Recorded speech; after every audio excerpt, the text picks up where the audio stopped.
sur cette séquence pour Radio Mayori. Merci beaucoup d'avoir accepté d'être là pour cette interview. Est-ce que vous pourriez vous présenter aux auditeurs? Avec plaisir. Donc, je suis Mayeli Dabadi de Lyon. Je suis la DRH du groupe Créo. C'est un groupe qui est basé à la Martinique et qui a 3 domaines d'activité. La distribution alimentaire, nous avons des enseignes Leader Price en Martinique et en Guyane. Nous avons des enseignes Caraïbes Price, Naturalia, également en Martinique et en Guyane. Et puis, on a également un magasin Thierry, pareil en Martinique et en Guyane. Nous sommes aussi présents à La Réunion. Et puis, nous avons une deuxième activité qui est une activité recrutement et intérim, puisque nous développons une enseigne Alpha Conseil qui s'occupe de recruter dans les DOM pour les DOM. Et nous développons également une enseigne Randstad qui est de l'intérim, là également Martinique, Guadeloupe, Guyane, Réunion, Mayotte. D'accord. Voilà. Donc c'est vraiment sur ce sujet-là qu'on souhaitait discuter avec vous, puisque ce soir le thème de la soirée c'est le retour en Guyane en l'occurrence. Oui. Est-ce que vous pourriez nous parler un petit peu de l'expérience et du travail que vous faites avec éventuellement des gens, des Guyanais qui sont en métropole et qui souhaitent revenir en Guyane? Comment est-ce que ça se passe? Alors aujourd'hui, il faut déjà comprendre qu'il y a une vraie demande de compétences sur la Guyane, clairement. Aujourd'hui, d'ailleurs, notre agence Randstad avait fait un partenariat pour pouvoir accompagner des collaborateurs, des candidats guyanais à se former ici pendant un temps pour revenir au pays. Donc c'est vraiment aujourd'hui avoir des personnes qui connaissent notre environnement, qui ont envie de s'y inscrire dans la durée et qui ont les compétences dont on a besoin, c'est le jackpot pour nous. Donc c'est vraiment important que les auditeurs comprennent qu'il y a besoin de compétences et à tous les niveaux.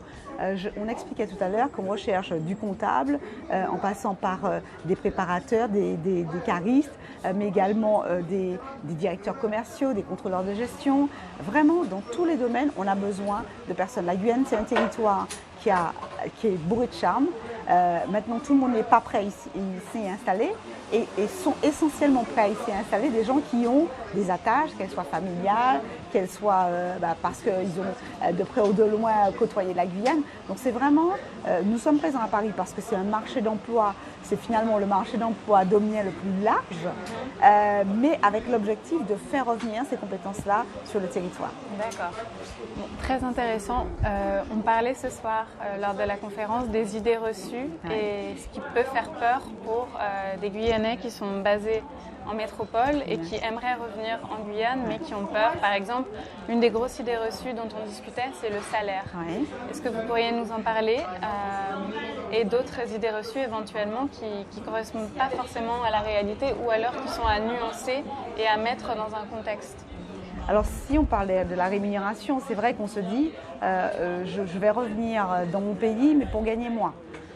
Clairement, c'est quelque chose qui n'existe pas, en tout cas qui existe très peu. N'existe pas, je suis un petit peu draconienne, mais en tout cas au niveau des cadres, nous sommes dans une logique de plein emploi aujourd'hui chez les cadres. Donc un cadre ne va pas accepter de revenir, sauf s'il a un impératif pour un salaire moindre. Donc en tout cas, dans nos réseaux, on ne recrute pas de cadres avec un salaire moindre, au moins équivalent. Sinon, il peut aussi upgrader son salaire.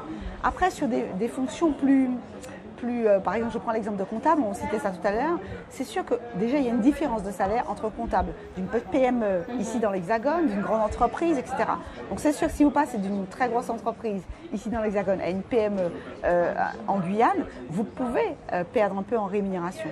Mais j'ai envie de vous dire qu'à côté de ça, vous gagnez souvent, et c'est pour ça que beaucoup font ce choix, en qualité de vie, en environnement, vous avez de la famille. On prenait l'exemple un peu pour plaisanter tout à l'heure, mais nous, vous en aurez besoin si vous êtes en région parisienne, ça c'est sûr.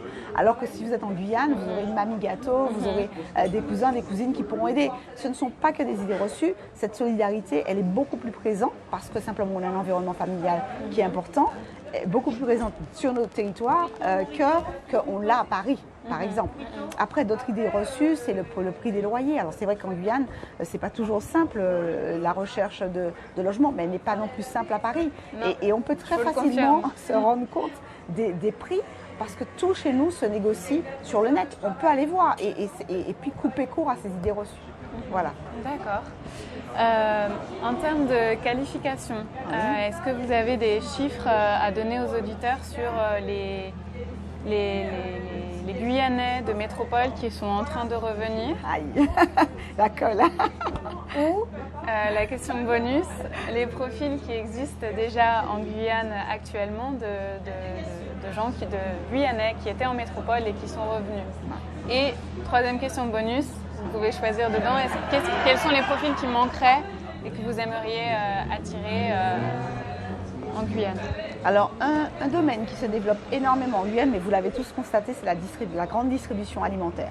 Aujourd'hui, en l'espace de 10 ans, une dizaine d'années, toutes les enseignes sont présentes en Guyane. Nous ne sommes pas alors, sans stigmatiser, mais des Chinois qui sont présents, qui ont leurs échoppes ou leurs magasins, toutes les enseignes de la grande distribution, ou presque, sont présentes en Guyane. Donc aujourd'hui, on recherche des compétences de Guyanais dans le domaine de la grande distribution, à la fois pour des directeurs de magasins, d'adjoints, mais aussi équipiers étalagistes, hôtesses d'encaissement, enfin vraiment. Donc c'est vraiment un domaine qui a le vent en poupe dans cet environnement guyanais, par exemple. D'accord, très bien. Eh ben, est-ce que vous avez quelque chose à rajouter, un message à faire passer? Aujourd'hui, nous sommes là pour dire que dans nos environnements, qu'ils soient anti-Guyane, on va dire réunionnais, mais en Guyane, puisque nous sommes aujourd'hui sur une radio guyanaise, on a besoin de compétences, de personnes qui ont envie de s'inscrire dans la durée dans nos environnements, qui ont envie de construire et de contribuer au développement de la Guyane. Donc si vous faites partie de ces gens-là, revenez, les opportunités, elles existent. Eh bien, merci beaucoup. On va rester sur cette note positive pour les auditeurs et on vous souhaite une bonne soirée à tous et on se retrouvera bientôt pour une prochaine interview. Merci. Excellente fin de journée à vous.